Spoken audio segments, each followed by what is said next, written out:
Hi, my name is Judy Hoelscher with the Master Gardeners, and I'd like to talk to you today about my keyhole garden. Keyhole garden can be made out of any material that can hold soil, like rock or brick or wood. This one is made out of a polycarbonate material, and I got this kit online and put it together. It was really simple to put it together. I'd like to show you the picture of why it's called a keyhole garden. Basically, if you took a bird's eye view from the top, you can see it's round. This would be the inner basket, and then this is the indention for the keyhole garden. But this looks like an old keyhole where a key would fit in, and that's why it's called a keyhole garden. A keyhole garden was first developed or made in Africa with the care organization, who would help families to put them in their backyard, and then they would feed the whole family throughout the year with their keyhole garden. So I'd like to continue to share with you about my current garden. Like I said, I've been with it about 7 seasons, and every season it's gotten better and better as I've gotten used to the pros and the cons of this type of garden and what you can do and what doesn't work. So this year I planted, like I said, I do succession planting, and so I really try and keep planted material in here all the time. Currently I have tomatoes, I have squash, I've had zucchini, I planted beets, I planted potatoes in this garden earlier, onions, carrots. I planted on the edges. I usually have learned to plant my herbs, and I keep those going into a minimum because I don't need that much in my cooking.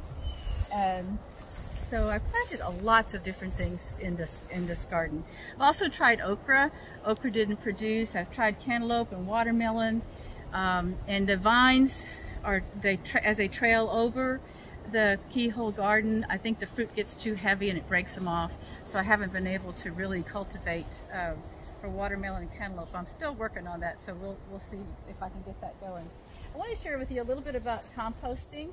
So as I said, this is the center part is composting, and that's one of the beauties of this garden, is you just can put all of your organic material in here. I don't really pay too much attention to, you know, how much leaves and how much fruits and those kind of things I put in here. I just put it in along with some red wigglers, and then every morning I've just grown into the habit of taking my scraps from the day before in the morning, and I put it in water, and then from this morning I had cantaloupe, so I'm just going to pour that in there, and tomorrow I'll do the same thing. I do keep the compost watered really, really well. And the idea of a keyhole garden is that the nutrients from the compost just seep into the soil, and because it's such a small area, it just stays fertilized in that way. So I find this to be a real helpful thing. As I said earlier, this was originally in this section was this compost was made out of chicken wire, but the chicken wire kept sinking into the base of the keyhole garden. So now I just have a tomato stake, and I wrapped around some mesh, plastic mesh around it. I love working in the garden. It's been a really good experience to grow what I need, you know, in the house, and to try new things to grow.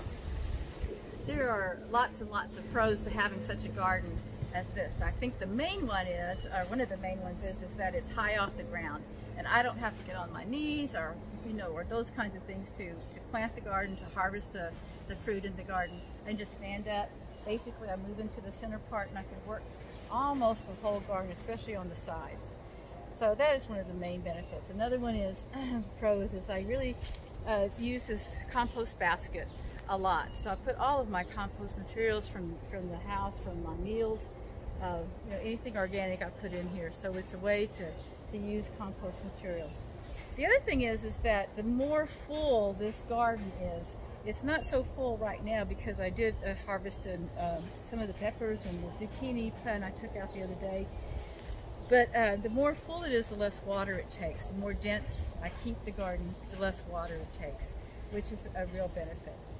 Some of the cons are that, like I said, there's some plants that have a big spread, like watermelon and cantaloupe, those kind of plants that you can't really grow in here. I haven't figured out quite how to grow in here because the food is so heavy. I don't know why okra doesn't grow in here, but I'm going to keep trying until I figure that out. I've never planted corn in here, but I've planted all kinds of root type plants such as beets and potatoes, and I'm going to try again to work with potato slips for sweet potatoes and get that down because I really like to have some sweet potatoes. Potatoes grow well in here. Really everything grows well in here, and it's just enough for me as a person, a single person or one or two people to have a garden like this to produce. So you can't really can too much unless you plant the whole thing in one type of plant. But I just find it a very, very good way for me to express who I am in gardening in the vegetable area. So thank you very, very much.